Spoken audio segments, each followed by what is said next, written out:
गुरु प्यारी साध संगत जी, मैं विनोद जो लंदन इंग्लैंड में रहता हूँ, आपके समक्ष पूज्य मनेर साहब जी द्वारा लिखित ग्रंथ डोली हुई संगत का सहारा में से कुछ अंश पेश करने जा रहा हूँ। आज कल से आगे सीताराम के मुख वाक। सच्चे पातशाह को डॉक्टर समझना चाहिए और सच्चे पातशाह के प्यारों को कंपाउंडर समझना चाहिए। जैसे बीमार आदमी डॉक्टर के पास जाते हैं, कीमिया से कीमिया दवाई देकर बीमारी को रफा कर देता है, ऐसे ही सच्चे पातशाह के संग और उनके प्यारों के संग से सब बीमारियां दूर हो जाती हैं। सच्चे पातशाह का प्यारा भजन मंडली को तसल्ली देने वाला और दिल की सफाई करने वाला और सारी जिंदगी तक याद आते रहेंगे। और भजन मंडली सच्चे पातशाह को बेअंत धन्यवाद देती है कि ऐसे दयालु फकीर के यहाँ पर भेजा है। प्यारा बोलता है कि जब सच्चे पातशाह की कुटिया बनती थी, उसका इंसाफ मुझको उसी वक्त मिल गया था, क्योंकि मेरे हाथ में चाकू लगा हुआ था। मैं सोचता था कि मैं उसको किस तरह करांगा, तो यहाँ मैं आता था तो मेरा हाथ खुद ब खुद ठीक हो जाता था। उसका नतीजा ये कि मुझको उसका इंसाफ उसी वक्त मिल गया था। मस्ताना कुत्ते का अर्ज भजन मंडली के आगे कि सरसा में नसीबों वाले रू पड़े थे और उनको 1 या 2 बजे तक भजन सम्मेलन करना उनकी किस्मत में लिखा था। बड़ी पागों को वक्त मिलता है। ऊंचे पागों वाले का एक काम है कि अपनी ज़िंदगी साहब के लेखे लगाना और उनके गुण गाते हैं। जो मनमुख हैं उन्होंने नाम तो ले लिया, पर नींद और विषय में अपना जन्म खराब करके चले गए। जाने के वक्त सतगुरु के आगे शर्मिंदा होंगे और छुपाते हैं और सतगुरु को अच्छे नहीं लगते। और जान निकलने के वक्त रूह नहीं निकल सकता। जैसे चोर को पुलिस कूटती है, तुमने चोरी किया है, इसी तरह सत्संगी भजन का चोर रहता है और पापों की विषयों की मैल से मुंह काला उनका हो जाता है। फिर सतगुरु जाने के वक्त उनको बहुत तकलीफ देता है।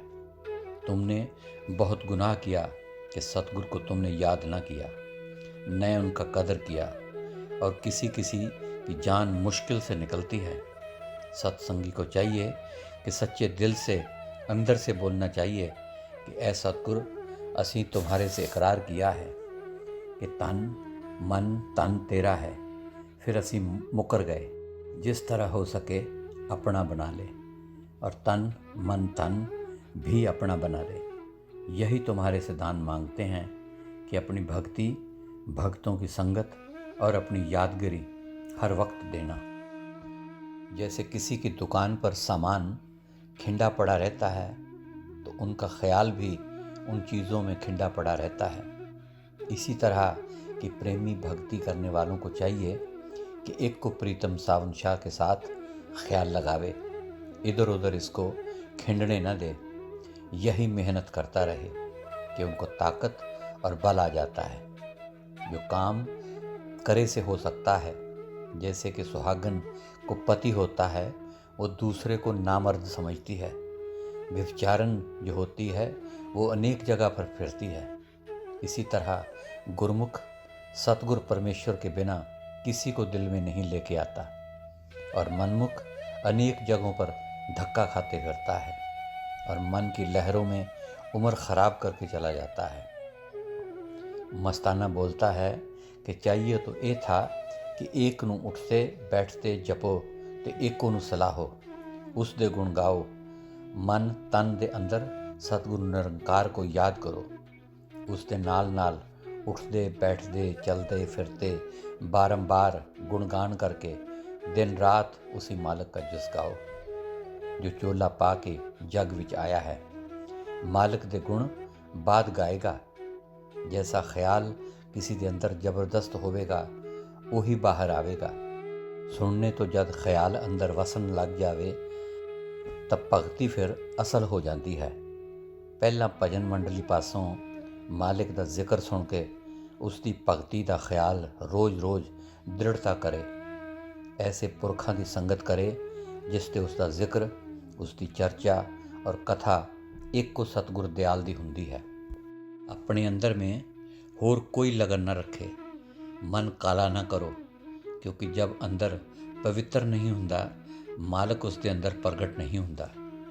जेकर तुसी भजन मंडली में बैठकर गुणवाद ना गाओगे तो ख्यालों की मैल तुहाडे अंदर से नहीं जाएगी। रौनक राम बोलता है कि कच्ची कुटिया में बड़ा आनंद आता था क्योंकि हम आदमी दो थे। अभी तो इत्थे ऐसा नशा नहीं आता है क्योंकि अभी प्यारा, विद्या और नियामत गोविंद इन नशा ले जाते हैं। अब ज़्यादा हैं तो सबको ऊपर दृष्टि पड़ जाती है। मालिक की हजूरी अंदर साढ़े तलब होवे तो वो सुनता है। जैसे कि बच्चे की माँ हर वक्त ख्याल रखती है कि बच्चा अभी सोया पड़ा है, जब जागेगा तो फिर दूध देंगे। इसी तरह मालिक भी हमारे अंदर विद्या, नेकी राम का छोरा बोलता है कि कब 9 दरों से निकल कर आएंगे, 10वें द्वार में अमृत पिलावांगा। एक भगती का पहला बुनियाद है कि जब तक अंदर में ख्याल ना वसे तब तक बुनियाद नहीं बच सकता। इसी खातर सतगुरु नाम देवे तो बोलता है कि जाओ अपने घरों में भजन करो। तो कुटुंब है कुसंग में दाखिल, उनके संग से कमाई नहीं बनेगी। तो इसी खातर भजन मंडली की ज़रूरत है। जब उनके साथ रहकर गुण न गावे तब तक अंदर ख्याल बुनियादा नहीं बच सकता। बड़ी भारी गुप्त साधना है, अति ज़रूरत है। मस्ताना बोलता है कि सानू लख लख वार लानत है कि असी झूठी कंजरी के वास्ते अपना परमेश्वर गुआच दिया। चाहिदा है कि लोक लाज नूं छड्ड के शब्ददाता जो गुरु ढूंढ के उसकी भगती करिए। दया मेहर तो ही सुरत शरीर नूं सिमट के या निकल के सचखंड अनामी सतगुरु के आसरे पर जा पहुँचते हैं। ऐसे आशिकों की सुरत जा सकती है। ऐ सतगुरु मैनू भगती दा दान दो, मैनू तुहाडी दिन रात तांग लगी रहे। तुम्हारे सिवाय होर कुछ नहीं चाहिदा है। तुम्हारे बिना सब हराम और सुंज बर्बादी है। ऐ निरंकार सतगुरु मेरे और कुछ नहीं चाहिए, निस दिन तेरी सेवा। ऐसे सिख नूं गुरु अपनियां ताकतां समेर अंदर आके बैठ जाता है। सिख गुरु हो जाता है, गुरु सिख हो जाता है। इस अवस्था को सच्ची प्रीति कहते हैं। जो गुरु रब देहधारी हुंदा है उस नाल प्रीत करने से सिख सुच्चा हो जाता है कि यह सचखंड दे नूरी बच्चे हैं। जो मस्ताना बोलता है कि होरां नूं लांता भी मारते हैं और अपने अंदर नूर नूं भी प्रगट करते हैं ते खुदा आप ही नूर हुंदा है। जद उन्हां दी यादगिरी विच सच्चे आशिक बैठते हैं ते नूरी फौजां आ जांदियां हैं। ਉਹ कदे गुरु रूपी परमेश्वर ਨੂੰ ਭੁੱਲ नहीं सकते। मन तन करके प्रेम भरी यादगिरी विच रहंदे हैं। लोग बोलते हैं कि मरने वक्त पूछो कि गुरु आया है या नहीं, आवे ना आवे उसकी मौज है।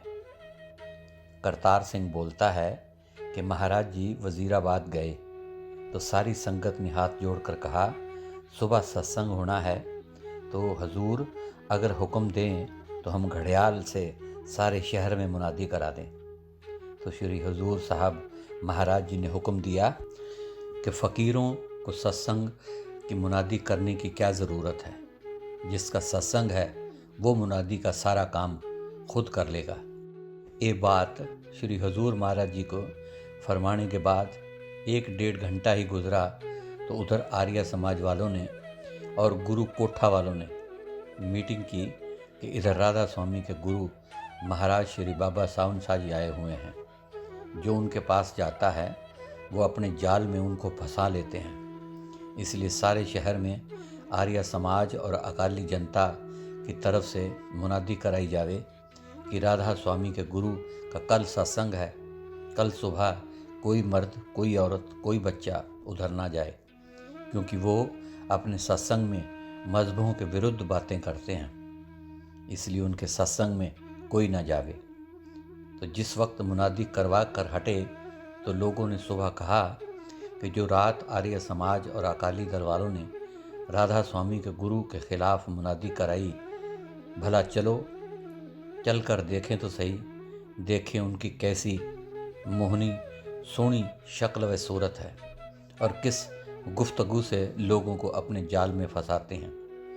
फिर बहुत से लोग, औरत, मर्द और बच्चे, हिंदू, मुसलमान, सिख, ईसाई और अकाली, आर्या समाजी, मर्द, औरतें, छोटे बड़े बच्चे ज़ौक दर ज़ौक सत्संग में जाने शुरू हो गए और सत्संग में इतनी भीड़ हो गई कि बैठना मुश्किल हो गया। लेकिन फिर भी लोग चुपचाप सतगुरु के दर्शन और सत्संग में इस कदर मस्त हो गए कि बड़े आनंद से सत्संग सुनते रहे और बाद में अश करते थे कि हमने सारी उम्र में ऐसा सत्संग नहीं सुना है और ना ऐसी सोनी और मोनी शक्ल वाले सतगुरु के दर्शन किए हैं। भला हो अकाली और आर्या समाजियों का, जिन्होंने हमको मुनादी करवा कर यहाँ बुलाया है। एक करतार सिंह डॉक्टर मस्ताना के आगे बोला कि ये सतगुरु की दया और पूर्ण मेहर है कि आप 8-8 दिन गुफा में यकदम बैठे रहते हैं और किसी को अंदर आने की इजाज़त नहीं देते। लोग घंटा घंटा, 2-2 घंटा दरवाजे पर खड़े रहते हैं। इन लोगों को दर्शनों की जो ख्वाहिश है, यह आपको भजन से जो सतगुरु आपको बख्शता रहा है, उस कशिश का नतीजा है। कोई इंसान जो कि मन के पीछे चलने वाले हैं, 8 दिन तो कहाँ, 8 घंटे या 8 मिनट भी अंदर अकेले नहीं बैठ सकते। ये सब बहादुरी शाह सावन साईं निरंकार की है और उसकी दया मेहर आप पर है और होगी। जब ऐसी हालत श्री हजूर महाराज जी को बड़े साहबजादे सरदार बचेंद्र सिंह को मालूम हुई तो मस्ताना जी गुफा में रहते हैं और लोग उनको अंदर जाने के वास्ते दर्शनों के लिए तंग करते हैं, तो सरदार बहादुर ने जो 2 सेवादार गोविंद और विद्या धरकुटिया से बाहर बुलाकर कहा कि मस्ताना जी किस वक्त भजन से उठेंगे। फिर दोबारा पूछा कि वो किस वक्त उठेंगे, तो गोविंद ने कहा कि रात को 12 या 1 बजे गुफा से उठते हैं। फिर उन्होंने कहा कि मैं खुद मिलता, लेकिन मेरी तरफ से उनको कह देना कि किसी को अपनी गुफा के अंदर दाखिल होने की इजाज़त न देवें। तो वो अगर हर एक को अंदर आने की इजाज़त देगा तो वो भजन से लूटा जाएगा। जो भजन रूपी माल व जर सतगुरु जी के हासिल करता है, बाहर आने से लोग लूट कर ले जाएंगे। भजन मंडली का संग मिले तो वो पथ परवान होता है दरगाह में। भजन मंडली में आकर नीच गति वाला ऊंच गति पा जाता है। आप शाह सावन साईं जपावे आप जपे, जिसका सिमरन करोगे उसका रूप हो जाओगे ते मुड़ के उत्थे आना पवेगा। जहाँ आसा तहाँ बासा। सुरत एक जुज़ है और मालिक कुल है।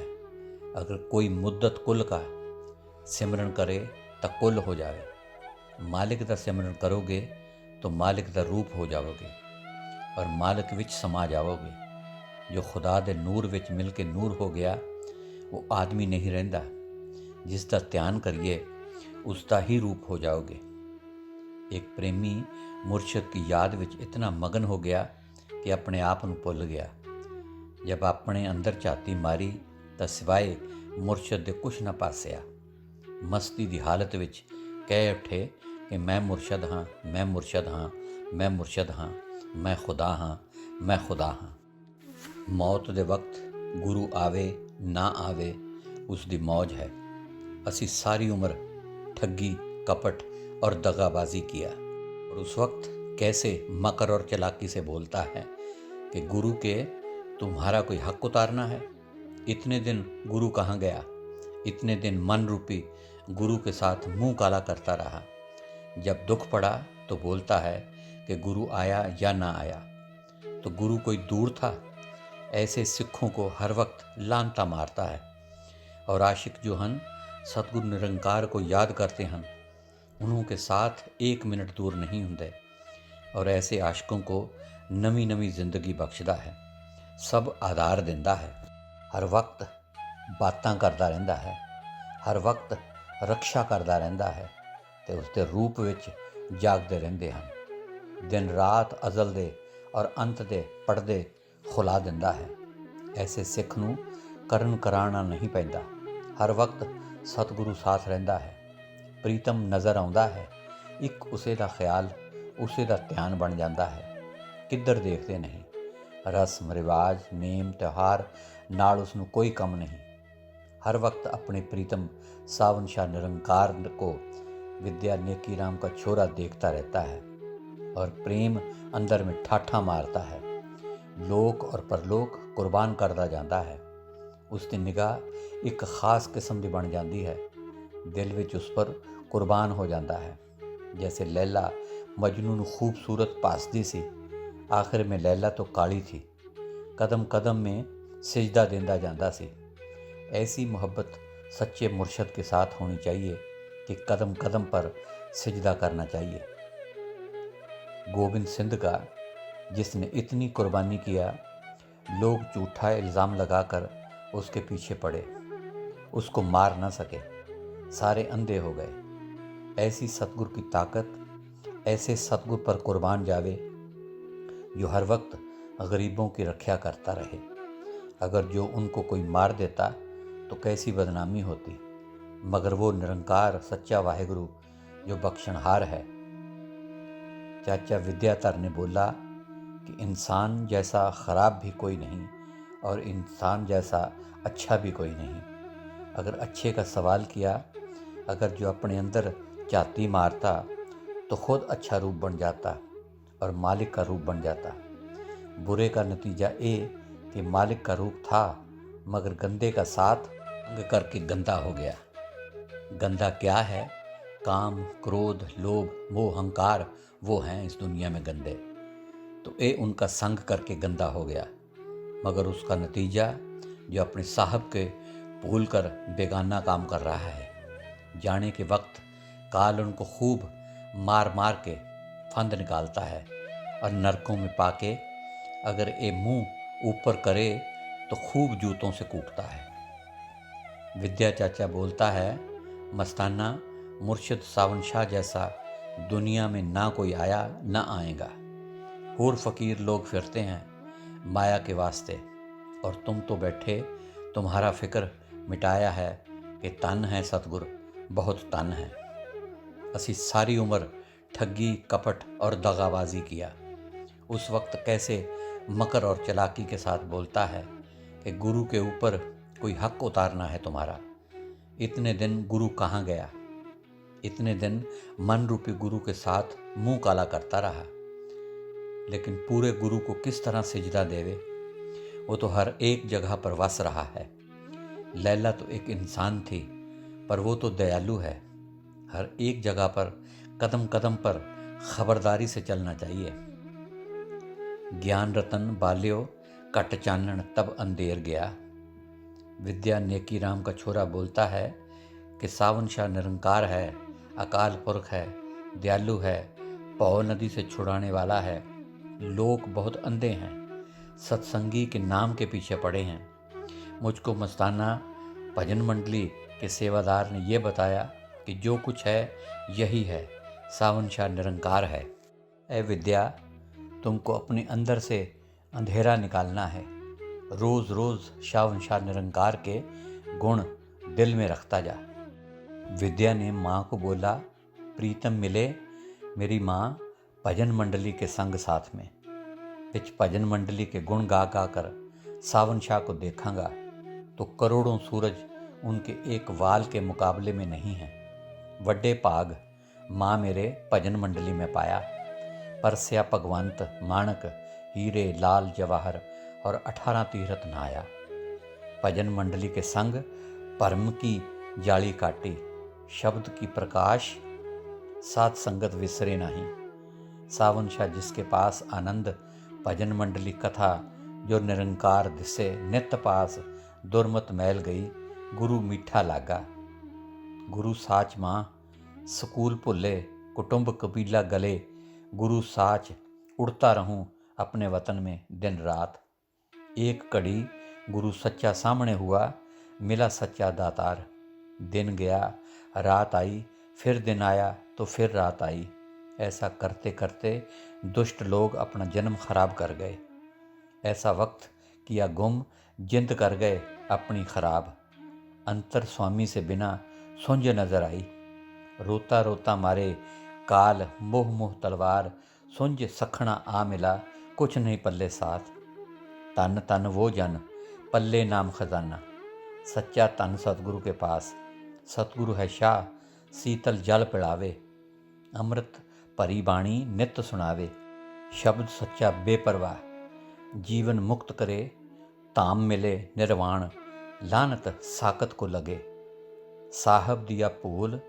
जिसका खाया जग चले, उसने खाया कर दिया हराम। विद्या नेकी राम का छोरा कहे, साहब मेरे साथ बिन ढोल बिन साज। बाजे मौज बिन रसना गुण गाजे, गावन हार के रूप अनेक। जब सावन शाह सतगुर मिले, तब ये पता इस देह में लगे। नहीं तो दुनिया बर्बाद करके उम्रां चली गई। पीवा अमृत करा संग उनका, रहे हरदम साथ। जो चावा उनसे करवावा, वो है सावन शाह दयाल। दातार सब कुछ उनके हाथ में है, जो मांगा सो देई। मांगने में यही आता है, नित दर्शन अपना दे और न चावा कुछ। विद्या कहे सुन मेरे से भजन मंडली की बात, अमल करा सबक पढ़ा। भजन मंडली अजब एक अजीब कारखाना है, जो सरसा में सावन शाह निरंकार की मेहर से बनी है। जिथे इंसान दे मन दी गुत्थी पापां वाली खुल जाती है। अपने आप नूं या मालिक नूं पहचानण लई ख्याल करदा जांदा है।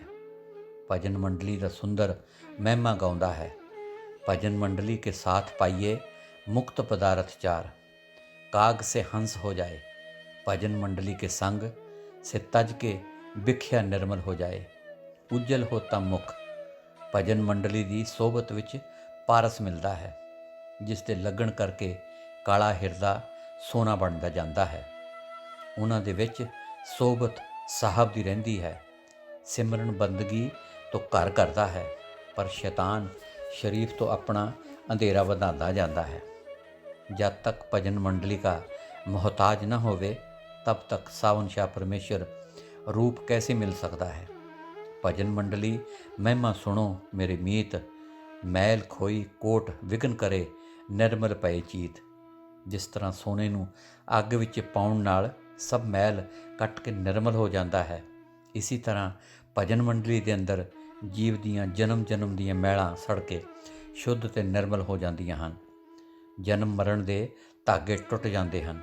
भजन मंडली के साथ प्रेम बहुत पड़ जाता है और सुख का वर्णन नहीं किया जाता। ये दुनिया शास्त्र वेद पढ़ती है, इससे लाभ अकली और ज्ञानी आदमियों को होता है।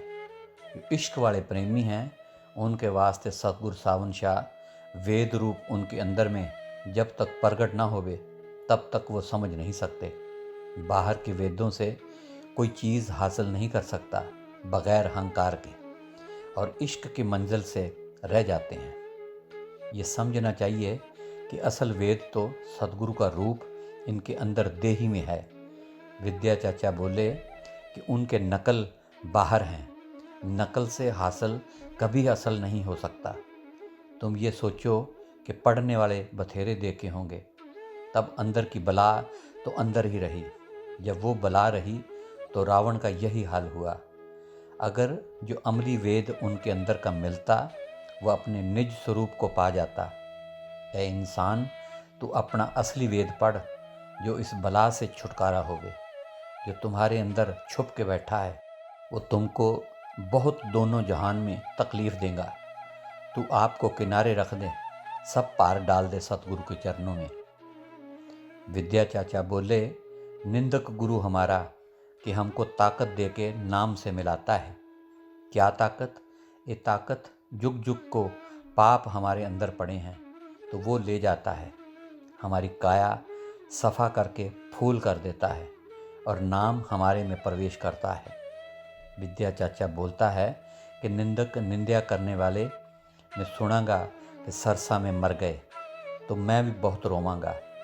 विद्या बोले मेरी अर्ज़ है कि जुग जुग जीवे निंदक तो हमारा पाप ले जावे तो हम अपना आनंद लूटते रहें। सो गुरु प्यारी साध संगत जी, आज के लिए इतना ही।